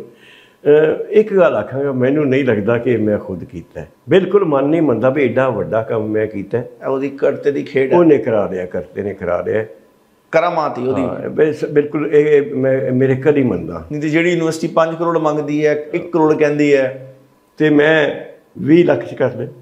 ਮਤਲਬ ਇਹਦੇ 'ਚ 20 ਲੱਖ ਮੇਰੀ ਆਪਣੀ ਤਨਖਾਹ ਨਹੀਂ ਨਾ ਸ਼ਾਮਿਲ। ਉੱਥੇ ਪ੍ਰੋਫੈਸਰ ਰੱਖਣੇ ਸੀਗੇ, ਸਕਾਲਰ ਰੱਖਣੇ ਸੀਗੇ, ਦਫ਼ਤਰ ਸੀਗਾ, PN ਸੀ, ਕਲਰਕ ਸੀਗਾ, PN ਵੀ ਮੈਂ, ਕਲਰਕ ਵੀ ਮੈਂ, 20 ਲੱਖ ਦਾ ਟਾਈਪਿਸਟ ਵੀ ਮੈਂ। 20 ਲੱਖ ਕਿਸ ਚੀਜ਼ ਦਾ ਲੱਗਿਆ, ਥੋੜਾ ਉਹਦੇ ਬਾਰੇ ਦੱਸੋ। ਸਿਰਫ ਪ੍ਰਿੰਟਿੰਗ ਦਾ, ਜਿਹੜਾ ਸਮਾਨ ਫੋਟੋ ਲਿਆਉਣੀ ਵਗੈਰਾ ਵਗੈਰਾ, ਪ੍ਰਿੰਟਿੰਗ ਤੱਕ ਦਾ ਜਿਹੜਾ ਖਰਚਾ ਸੀਗਾ ਉਹ ਸੀ ਇਹਦੇ 'ਚ ਲਾਇਆ। ਓਕੇ, ਹਾਂ, ਇਹਦੇ 'ਚ ਨਾ ਮੇਰੀ ਮਿਹਨਤ ਦੀ ਕੋਈ ਕਮਾਈ ਨਹੀਂ, ਮੇਰੀ ਇਹਦੇ 'ਚ ਕੋਈ ਸੈਲਰੀ ਨਹੀਂ। ਹਾਂਜੀ, ਮੇਰੀਆਂ 18 ਘੰਟੇ ਜਾਗਣ ਦੀ ਕੋਈ ਵੈਲਿਊ, 16 ਸਾਲ ਦੀ ਮਿਹਨਤ। ਹਾਂਜੀ, ਠੀਕ ਹੈ, ਠੀਕ ਹੈ, ਮੈਂ ਸ਼ੁਕਰ ਕਰਦਾ। ਠੀਕ ਹੈ, ਠੀਕ ਹੈ। ਤੇ ਦਿਲਗੀਰ ਸਾਹਿਬ ਕਿੰਨੇ ਵੋਲਿਊਮ ਦੇ ਵਿੱਚ ਹੈਗਾ, ਥੋੜਾ ਇਹ ਵੀ ਦੱਸ ਦਿਓ। ਇਹ 4 ਜਿਲਦਾਂ ਵਿੱਚ ਹੈ ਤੇ ਜਿਹੜਾ ਆਮ ਕਿਤਾਬ ਦਾ ਸਾਈਜ਼ ਉਸ ਤੋਂ ਡਬਲ ਸਾਈਜ਼ ਹੈ। ਠੀਕ ਹੈ, ਮਾਨਕੋ ਜਿਹੜਾ ਉਸ ਤੋਂ ਜ਼ਰਾ ਕੁ ਵੱਡੇ ਸਾਈਜ਼ ਦਾ ਹੈ। ਠੀਕ ਹੈ, ਤੇ 4 ਜਿਲਦਾਂ 2748 ਪੇਜਸ ਨੇ। ਠੀਕ ਹੈ, ਤੇ 2748 ਪੇਜਸ ਜਿਹੜੇ ਨੇ ਉਹਦੇ 'ਚ 3 ਕਾਲਮ ਚੱਲਦੇ ਆ। ਠੀਕ ਹੈ। ਫਿਰ ਇੱਕ ਹੋਰ ਗੱਲ ਵੀ ਇਹ ਟਾਈਪ ਦਾ ਫੌਂਟ 9 ਸਾਈਜ਼ ਹੈ। ਆਮ ਕਿਤਾਬ 12, 13, 14 ਹੁੰਦੀ ਹੈ। ਤੁਸੀਂ ਇੱਥੋਂ ਅੰਦਾਜ਼ਾ ਲਾ ਲਓ ਵੀ 27 ਤੋਂ 5500 ਪੇਜ ਬਣ ਗਏ, ਤੇ ਜੇਕਰ ਇਹ 12 ਪੁਆਇੰਟ 'ਚ ਹੁੰਦਾ ਤੇ ਇਹ ਜ਼ਿਆਦਾ ਦਾ ਸੀ 7000 ਸਫਾ ਜ਼ਰੂਰ ਬਣ ਜਾਣਾ ਸੀਗਾ। ਅੱਛਾ ਦਿਲਗੀਰ ਸਾਹਿਬ, ਜਿਵੇਂ ਕੁਝ ਇੱਦਾਂ ਦੇ ਪੋਸਟ ਇੰਡੀਪੈਂਡੈਂਸ ਜਿਹੜੇ ਇੰਡੀਆ ਦੇ ਵਿੱਚ ਕੁਝ ਇਨਸੀਡੈਂਟਸ ਹੋਏ ਨੇ ਜਿਵੇਂ ਜਿਨ੍ਹਾਂ ਨੇ ਸਿੱਖ ਮੂਵਮੈਂਟ ਨੂੰ ਕਾਫੀ ਪ੍ਰਭਾਵਿਤ ਕੀਤਾ। ਕੁਝ ਇੱਦਾਂ ਦੇ ਇਨਸੀਡੈਂਟ ਹੋਏ, ਜਿਵੇਂ 1978 ਦਾ ਕੇਸ ਹੋਇਆ, ਬਿਲਕੁਲ 13 ਸਿੱਖ ਸ਼ਹੀਦ ਹੋਏ ਅੰਮ੍ਰਿਤਸਰ ਦੇ ਵਿੱਚ। ਫਿਰ ਉਸ ਪੂਰੇ ਐਪੀਸੋਡ ਦੇ ਬਾਰੇ ਜਿਹੜਾ ਨਿਰੰਕਾਰੀ ਕਾਂਡ ਹੋਇਆ, ਫਿਰ ਜਿਹੜਾ ਹੋਰ ਵੀ ਸਿੱਖਾਂ ਜਿਹੜੀ ਆਸ਼ੂਤੋਸ਼ ਦੇ ਨਾਲ ਜਿਹੜਾ ਸਿੱਖਾਂ ਦਾ ਮੇਰੇ ਖਿਆਲ 2005 ਦੇ ਵਿੱਚ ਆਈ ਥਿੰਕ ਇਨਸੀਡੈਂਟ ਹੋਇਆ 2005 ਲੁਧਿਆਣੇ ਵਾਲਾ। ਇੱਦਾਂ ਦੇ ਜਿਹੜੇ ਇਨਸੀਡੈਂਟ ਹੈਗੇ ਇੱਦਾਂ ਦੇ ਵੀ ਜ਼ਿਕਰ ਹੈ। ਬਿਲਕੁਲ, ਇਹ ਵੀ ਦਿੱਤੇ ਆ 1955 'ਚ ਜਦੋਂ ਦਰਵਾਜ਼ਾ 'ਚ ਪੁਲਿਸ ਆਈ ਹੈ ਉਹ ਵੀ ਦਿੱਤਾ, ਉਹਦੀਆਂ ਫੋਟੋਆਂ ਵੀ ਦਿੱਤੀਆਂ। 60 ਦੇ ਮੋਰਚੇ ਦੀ ਇਨਫੋਰਮੇਸ਼ਨ ਸਾਰੀ ਦੀ ਸਾਰੀ ਜਿਹੜੀ ਸਿੰਘ ਸਭਾ ਲਹਿਰ ਦਾ ਇੱਕ ਬੜੇ ਕਿੰਨੇ ਹੀ ਪੇਜਸ ਦਿੱਤੇ ਹੋਏ, ਪੂਰੇ ਕ੍ਰੋਨਿਕਲਸ ਵੀ ਹੈਗੇ ਆ। ਹਾਂਜੀ, ਮਤਲਬ ਕੋਈ ਇਨਸੀਡੈਂਟ ਛੱਡਿਆ ਨਹੀਂ। ਪਰ ਮੈਂ ਅਜੇ ਵੀ ਨਹੀਂ ਕਹਿੰਦਾ ਕਿ ਕੰਪਲੀਟ ਹੋ ਗਿਆ। ਹਾਂਜੀ, ਰਹਿ ਗਈਆਂ ਹੋਣਗੀਆਂ ਕਈ ਚੀਜ਼ਾਂ। ਤੇ ਜਿਵੇਂ ਹੁਣ ਬਰਗਾੜੀ ਦਾ ਹੋਇਆ ਸੀਗਾ, ਇਹ ਨਹੀਂ ਅਜੇ ਆਇਆ, ਇਹ ਨਹੀਂ ਪਾਇਆ। ਹਾਂ, ਇਹ ਬਾਅਦ ਦੀਆਂ ਘਟਨਾਵਾਂ ਨੇ। ਠੀਕ ਹੈ, ਇਹ ਜ਼ਿਕਰ ਇਹਦਾ ਨਹੀਂ ਆਇਆ। ਹਾਂ, ਬਰਗਾੜੀ 'ਚ ਇੱਕ ਰੈਫਰੈਂਸ ਛੋਟਾ ਜਿਹਾ ਆਉਂਦਾ ਹੈ ਵੀ ਇੱਥੇ ਇਹ ਗੱਲ ਹੋਈ ਸੀ, ਸ਼ਹੀਦ ਹੋਏ ਸਨ। ਠੀਕ ਹੈ, ਤੇ ਉਹ ਡਿਟੇਲ ਨਹੀਂ ਆਉਂਦੀ, ਉਹਨਾਂ ਦੀ ਫੋਟੋ ਜ਼ਰੂਰ ਦਿੱਤੀ ਜਿਹੜੇ ਬੰਦੇ ਸ਼ਹੀਦ ਹੋਏ ਸਨ, 2 ਉਹ ਫੋਟੋ ਦਿੱਤੀ ਹੈ। ਕਿਉਂਕਿ ਉਦੋਂ ਤੱਕ ਮੇਰੇ ਕੋਲ ਇੰਨਾ ਮਟੀਰੀਅਲ ਨਹੀਂ ਸੀ, ਅਜੇ ਕਲੀਅਰ ਨਹੀਂ ਸੀ ਹੋ ਰਹੀ ਤਸਵੀਰ। ਦਿਲਗੀਰ ਸਾਹਿਬ, ਕਿਉਂਕਿ ਆਪਣੇ ਇੰਪੋਰਟੈਂਟ ਐਪੀਸੋਡ ਨੇ ਜਿਹੜੇ, ਕਿਉਂਕਿ ਗੁਰੂ ਗ੍ਰੰਥ ਸਾਹਿਬ ਦੀ ਬੇਅਦਬੀ, ਫਿਰ ਕਿਵੇਂ ਇਹਦੇ ਵਿੱਚ ਪੋਲੀਟੀਕਲ ਉਹ ਸੀਗੇ, ਫਿਰ ਕਿਵੇਂ ਮਾਫ ਕੀਤਾ ਗਿਆ ਰਾਮ ਰਹੀਮ ਨੂੰ, ਇਹ ਸਾਰੇ ਬੜੇ ਇੰਪੋਰਟੈਂਟ ਐਸਪੈਕਟ ਨੇ। ਤੇ ਸਾਡੇ ਨਾ ਕਿਸੇ ਸਿੱਖ ਇੰਸਟੀਟਿਊਸ਼ਨ ਕੋਲ ਕੋਈ ਇੱਦਾਂ ਦਾ ਸਿਸਟਮ ਹੈ ਕਿ ਸਿੱਖਾਂ ਦੇ ਅਰਕਾਈਵ ਮੇਨਟੇਨ ਹੋਣ, ਜਾਂ ਸਿੱਖਾਂ ਦਾ ਜੋ ਵੀ ਸਿੱਖਾਂ ਬਾਰੇ ਲਿਖਿਆ ਜਾ ਰਿਹਾ ਅਖਬਾਰਾਂ ਵਿੱਚ, ਸਿੱਖ ਕ੍ਰੋਨਿਕਲਸ ਨੂੰ ਮੇਨਟੇਨ ਕੀਤਾ ਜਾਵੇ। ਤੁਸੀਂ ਸਿੰਗਲ ਮੈਨ ਆਰਮੀ ਇੰਨਾ ਵੱਡਾ ਪ੍ਰੋਜੈਕਟ ਕੀਤਾ, ਵੁੱਡ ਇਟ ਬੀ ਪੋਸੀਬਲ ਕਿ ਜਿਹੜਾ ਤੁਸੀਂ ਨੈਕਸਟ ਐਡੀਸ਼ਨ ਤੁਸੀਂ ਨੇ ਕਰਨਾ ਉਸ ਦੇ ਵਿੱਚ ਤੁਸੀਂ ਉਸ ਜਿਹੜੇ ਲੇਟੈਸਟ ਅਪਡੇਟ ਹੋਣਗੇ ਉਹ ਵੀ ਪਾ ਦਿੱਤੇ ਜਾਣ, ਜਾਂ ਡਰਾਫਟ ਉਹਦਾ ਰੈਡੀ ਕਰ ਲਿਆ ਜਾਵੇ? ਮੈਂ ਹੁਣੇ ਸ਼ੁਰੂ ਕਰ ਦਿੱਤਾ। ਅੱਛਾ, ਮੈਨੂੰ ਕੁਝ ਲੱਭੇ ਨਾਲ ਕੰਪਿਊਟਰ ਆਪਣੇ ਲੈਪਟਾਪ ਮੈਂ ਹਰ ਵੇਲੇ ਰੱਖਦਾ। ਠੀਕ ਹੈ, ਕੋਈ ਚੀਜ਼ ਨਵੀਂ ਲੱਭੇ, ਹਾਂਜੀ, ਉਹ ਐਡ ਕਰ ਦੇਣਾ। ਕੋਈ ਚੀਜ਼ ਮੈਂ ਪੜ੍ਹਦੇ ਦੇਖਾਂ ਵੀ ਸਪੈਲਿੰਗ ਗਲਤ ਹੋ ਗਏ, ਉਹ ਵੀ ਠੀਕ ਕਰ ਰਿਹਾ। ਮੇਰੇ ਕੋਲ ਨਵੀਂ ਐਡੀਸ਼ਨ ਛਾਪਣ ਵਾਸਤੇ ਸਾਰਾ ਕੁਝ ਤਿਆਰ ਹੈ, ਕਿਉਂਕਿ ਇਹ ਮੈਨੂੰ ਲੱਗਦਾ ਲਵਾਂਗਾ ਉਦੋਂ ਤੱਕ ਕੰਮ ਕਰਦਾ ਰਹਾਂ। ਬਿਲਕੁਲ ਬਿਲਕੁਲ ਬਿਲਕੁਲ, ਰੱਬ ਤੁਹਾਨੂੰ ਤੌਫੀਕ ਦੇਣ, ਤੰਦਰੁਸਤੀਆਂ ਬਖਸ਼ਣ, ਤੁਸੀਂ ਐਵੇਂ ਹੀ ਕੰਮ ਕਰਦੇ ਰਹੋ, ਤੁਹਾਨੂੰ ਲੰਬੀ ਉਮਰਾਂ ਬਖਸ਼ਣ ਮਹਾਰਾਜ। ਕਿਉਂਕਿ ਬਰਗਾੜੀ ਤੋਂ ਬਾਅਦ ਪੂਰੀ ਪੰਜਾਬ ਦੀ ਸਿਆਸਤ ਬਦਲ ਗਈ। ਉਸ ਤੋਂ ਬਾਅਦ ਸਰਕਾਰਾਂ ਆਈਆਂ, ਫਿਰ ਕਿਵੇਂ ਸਿੱਖਾਂ ਨੂੰ ਜਸਟਿਸ ਨਹੀਂ ਮਿਲਿਆ, ਫਿਰ ਉਸ ਤੋਂ ਬਾਅਦ ਹੁਣ ਜਿਹੜਾ ਜਦੋਂ ਲੇਟੈਸਟ ਹੁਣ ਸਰਕਾਰ ਆਈ ਹੈ 2022 ਦੀ, ਉਸ ਤੋਂ ਬਾਅਦ ਕਿਵੇਂ ਮਾਹੌਲ ਸਿਰਜਿਆ ਜਾ ਰਿਹਾ ਪੰਜਾਬ ਦੇ ਵਿੱਚ, ਕਿਵੇਂ ਸਿੱਖਾਂ ਨੂੰ ਟਾਰਗੇਟ ਉੱਤੇ ਇੱਕ ਨਵੀਂ ਤਰੀਕੇ ਦੀ ਫਿਰ ਸਿੱਖਾਂ ਦੇ ਖਿਲਾਫ ਜਿਹੜਾ ਇੰਟੈਲੈਕਚੁਅਲੀ ਅਟੈਕ ਹੋ ਰਿਹਾ, ਇਹਦੇ ਬਾਰੇ ਵੀ ਜ਼ਿਕਰ, ਕਿਉਂਕਿ ਇੱਕ ਬਹੁਤ ਵੱਡਾ ਇੱਕ ਇੰਨਾ ਵੱਡਾ ਕ੍ਰੋਨਿਕਲ ਹੈਗਾ ਤੇ ਇਹਦੇ ਵਿੱਚ ਆਈ ਥਿੰਕ ਹੋਣਾ ਚਾਹੀਦਾ। ਬਿਲਕੁਲ ਅਗਲੀ ਐਡੀਸ਼ਨ 'ਚ ਇਹ ਚੀਜ਼ਾਂ ਹੋਣਗੀਆਂ ਜ਼ਰੂਰ। ਵੈਸੇ ਹੁਣ ਵਾਲੀ ਐਡੀਸ਼ਨ ਵਿੱਚ ਵੀ ਨਾ ਕੈਪਟਨ ਅਮਰਿੰਦਰ ਸਿੰਘ ਬਾਦਲ, ਕੈਰੋਂ, ਦਰਬਾਰਾ ਸਿੰਘ, ਇਹ ਸਾਰੇ ਚੀਫ ਮਿਨਿਸਟਰ ਜਿਹੜੇ ਹੋਏ ਆ, ਇਹਨਾਂ ਦੀਆਂ ਲਾਈਫ ਸਟੋਰੀਜ਼ ਦਿੱਤੀਆਂ ਨੇ, ਨਾਲ ਇਹਨਾਂ ਦੀਆਂ ਪੋਜ਼ਿਟਿਵ ਤੇ ਨੈਗੇਟਿਵ ਦੋਵੇਂ ਜਿਹੜੀਆਂ ਗੱਲਾਂ ਨੇ ਦੱਸੀਆਂ। ਅੱਛਾ ਦਿਲਗੀਰ ਸਾਹਿਬ, ਪੰਜਾਬ ਦੇ ਜਿਹੜਾ ਜਿਵੇਂ ਪਾਣੀਆਂ ਦਾ ਮਸਲਾ ਹੈਗਾ, ਜਾਂ ਜਿਵੇਂ ਪੰਜਾਬ ਦਾ ਚੰਡੀਗੜ੍ਹ ਦਾ ਮਸਲਾ ਹੈਗਾ, ਜਾਂ ਪੰਜਾਬ ਜਾਂ ਸਿੱਖਾਂ ਦੀ ਡਿਮਾਂਡ ਰਹੀ ਹੈ ਸ਼ੁਰੂ ਤੋਂ ਆਰਟੀਕਲ 25-20 ਦੀ, ਇੱਦਾਂ ਦੀਆਂ ਐਂਟਰੀਆਂ ਵੀ ਹੈਗੀਆਂ? ਹਾਂ, ਇਹਦੇ 'ਚ ਮਤਲਬ ਥੋੜ੍ਹੀਆਂ ਨੇ, ਹਾਂ ਬਹੁਤੀ ਜਿਵੇਂ ਰਣਜੀਤ ਲੌਂਗੋਵਾਲ ਅਕੋਰਡ ਹੋਇਆ, ਇਹਦਾ ਜ਼ਿਕਰ ਹੈਗਾ? ਰਣਜੀਤ ਲੌਂਗੋਵਾਲ ਅਕੋਰਡ ਹੋਇਆ ਸੀ ਜਿਹੜਾ, ਹਾਂ ਉਹਦਾ ਜ਼ਿਕਰ ਬਿਲਕੁਲ ਪੂਰਾ, ਉਹਦੇ 'ਚ ਕੀ ਨੁਕਸ ਸਨ, ਕਿਹੜੀਆਂ ਗਲਤੀਆਂ ਰਹੀਆਂ, ਕਿਹੜੇ ਮਿਸ ਹੋਏ ਆ, ਉਹ ਸਾਰੇ ਦੇ ਸਾਰੇ। ਲੌਂਗੋਵਾਲ ਦੀ ਲਾਈਫ ਸਟੋਰੀ ਵੀ ਹੈਗੀ। ਅੱਛਾ ਹਾਂਜੀ, ਰਾਜੀਵ ਦੀ ਵੀ ਲਾਈਫ ਸਟੋਰੀ ਹੈ, ਨਹਿਰੂ ਦੀ ਹੈ, ਸੁਭਾਸ਼ ਚੰਦਰ ਬੋਸ ਦੀਆਂ ਬੜੀਆਂ ਕੀਮਤੀ ਤਸਵੀਰਾਂ, ਜਰਮਨ 'ਚ ਜਦੋਂ ਗਿਆ ਹਿਟਲਰ ਨਾਲ ਮਿਲਿਆ, ਹਿਟਲਰ ਨਾਲ ਮਿਲਦੇ ਦੀ ਫੋਟੋ, ਇਹੋ ਜਿਹੀਆਂ ਚੀਜ਼ਾਂ ਔਖਾ ਕੰਮ ਸੀ। ਤੇ ਜਿਹੜੇ 1984 ਤੋਂ ਬਾਅਦ ਜਿਹੜਾ ਆਪਰੇਸ਼ਨ ਵੁੱਡ ਰੋਜ਼ ਹੋਇਆ, ਜਿਹਦੇ 'ਚ ਕਾਫੀ ਸਿੱਖ ਨੌਜਵਾਨੀ ਦਾ ਕਤਲ ਹੋਇਆ ਸੀਗਾ, ਫਿਰ ਜਿਹੜੇ ਫੇਕ ਐਨਕਾਊਂਟਰਸ ਜਿਹੜੇ ਮਾਰੇ ਗਏ ਸੀ, ਉਹਨਾਂ ਦਾ ਵੀ ਜ਼ਿਕਰ ਹੋਣਾ, ਕਿਉਂਕਿ ਤੁਸੀਂ ਅੱਜ ਦਾ ਜਿਹੜੀਆਂ ਜਿੱਦਾਂ ਫਾਰ ਐਗਜ਼ਾਮਪਲ ਅਨੋਖ ਸਿੰਘ ਹੈ, ਸੁਖਦੇਵ ਸਿੰਘ ਬੱਬਰ ਹੈ, ਤਲਵਿੰਦਰ ਸਿੰਘ ਹੈ, ਜਿਹੜੇ ਐਮੀਨੈਂਟ ਪ੍ਰੋਮੀਨੈਂਟ ਸੀਗੇ, ਜੁਗਰਾਜ ਸਿੰਘ ਹੈ, ਇਹਨਾਂ ਸਾਰਿਆਂ ਦੀ ਜੀਵਨੀ ਦਿੱਤੀ। ਮੇਰਾ ਜੀ ਕਰਦਾ ਸੀਗਾ ਕਿ ਮੈਂ ਇੱਕ ਐਂਟਰੀ ਪਾਵਾਂ ਸ਼ਹੀਦ ਲਫ਼ਜ਼ ਕੇ, ਜਿਹੜੇ 84 ਤੋਂ ਬਾਅਦ ਦੇ ਸ਼ਹੀਦ, ਪਰ ਉਹ ਪੂਰੀ ਇੱਕ ਕਿਤਾਬ ਜਿਹੜੀ ਹੈ, ਇਹ ਦੇਖੋ। ਅੱਛਾ, ਸਪੈਸ਼ਲੀ ਡੈਡੀਕੇਟਡ ਕਿਤਾਬ ਹੈ, ਸਾਰੀਆਂ ਫੋਟੋਆਂ ਨੇ। ਚਲ ਮੈਂ ਫੋਟੋਆਂ ਨਾ ਅਸੀਂ ਨਾ ਵੀ ਪਾਣੇ ਚਾਹਾਂ ਨਾ, ਤੇ ਕਮ ਸੇ ਕਮ 100 ਸਫਾ ਉਹਦੇ 'ਚ ਹੋਰ ਵੱਧ ਜਾਣਾ ਸੀਗਾ। ਠੀਕ ਹੈ, ਅਸੀਂ ਆਪਣੇ ਵਿਊਅਰਸ ਨੂੰ ਦੱਸ ਦਈਏ, ਇਹ ਦਿਲਗੀਰ ਸਾਹਿਬ ਦਾ 10th ਵੋਲਿਊਮ ਹੈਗਾ, ਜਿਹਦੇ ਸਾਰੇ ਸ਼ਹੀਦਾਂ ਦੀ 1978 ਤੋਂ ਲੈ ਕੇ 2011 ਤੱਕ ਦੀ ਹੈਗੀ ਹੈ।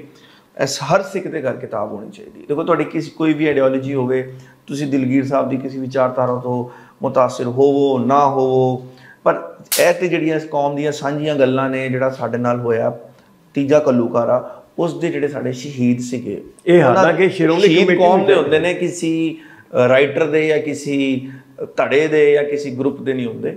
ਸੋ ਹਰ ਸਿੱਖ ਨੂੰ ਇਹ ਹੋਣਾ ਚਾਹੀਦਾ।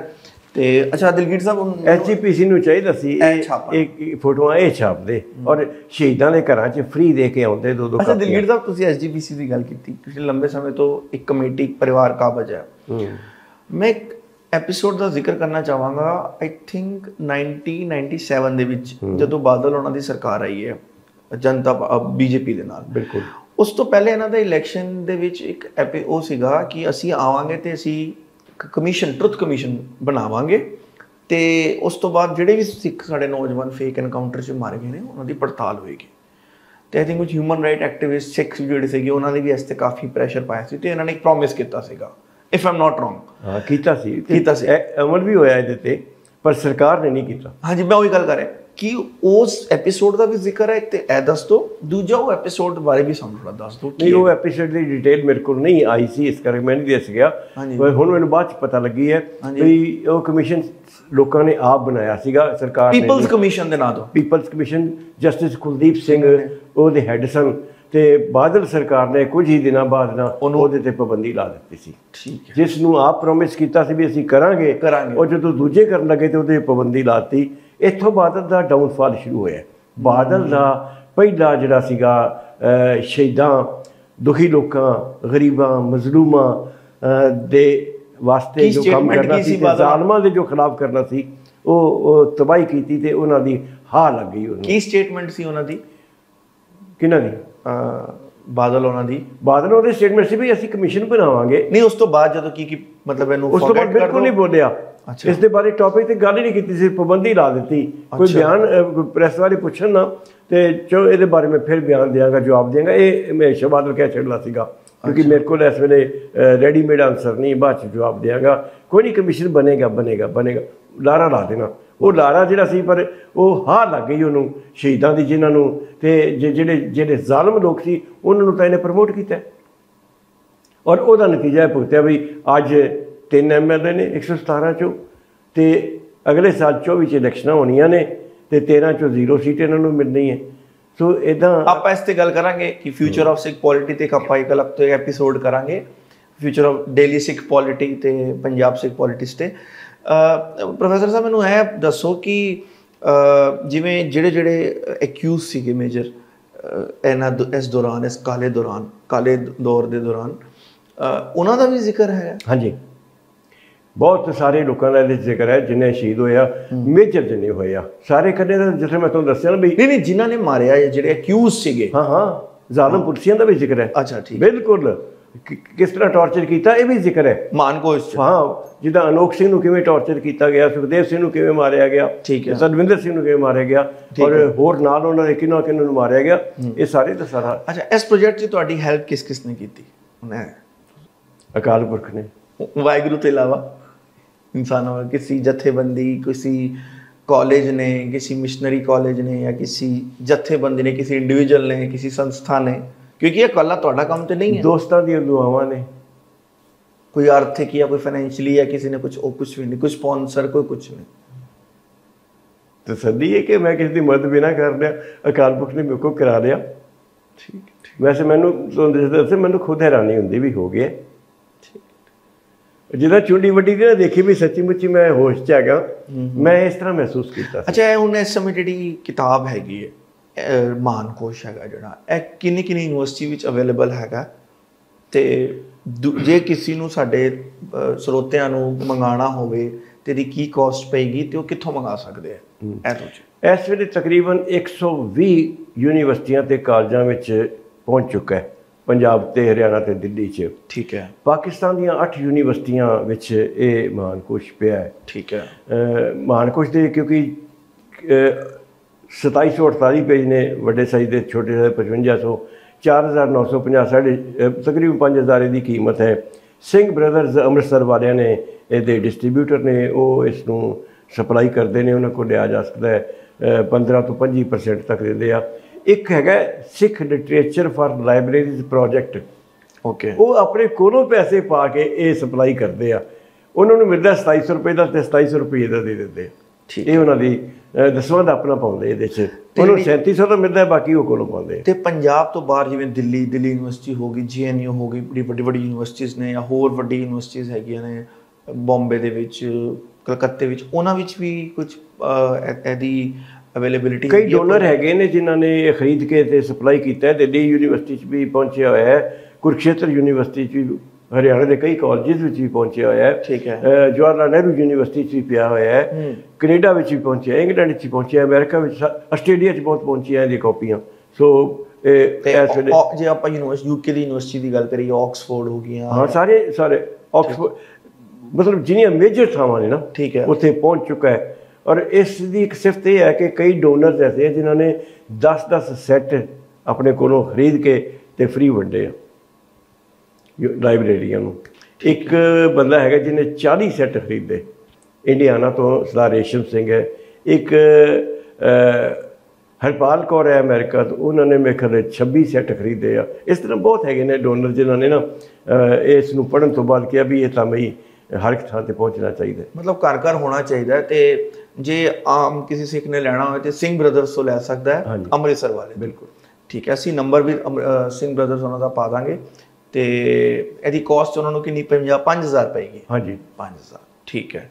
ਹੋਰ ਕੁਝ ਤੁਸੀਂ ਕਹਿਣਾ ਚਾਹੁੰਦੇ ਹੋ ਇਸ ਬਾਰੇ? ਬਸ ਤੁਹਾਡਾ ਸ਼ੁਕਰੀਆ ਕਿ ਤੁਸੀਂ ਇਸ ਨੂੰ ਇੰਟਰੋਡਿਊਸ ਕੀਤਾ, ਲੋਕਾਂ ਨੂੰ ਪਤਾ ਲੱਗਿਆ ਵੀ, ਕਿਉਂਕਿ ਸਭ ਤੋਂ ਵੱਧ ਐਕਸੈਪਟੇਬਲ ਚੈਨਲ ਤੁਹਾਡਾ ਹੈ ਤੇ ਸਾਰੇ ਜਿਹੜੇ ਸਰੋਤੇ ਨੇ ਤੁਹਾਡੇ ਸਾਰਿਆਂ ਨੂੰ ਇਸ ਗੱਲ ਦੀ ਇਨਫੋਰਮੇਸ਼ਨ ਪਹੁੰਚੇਗੀ।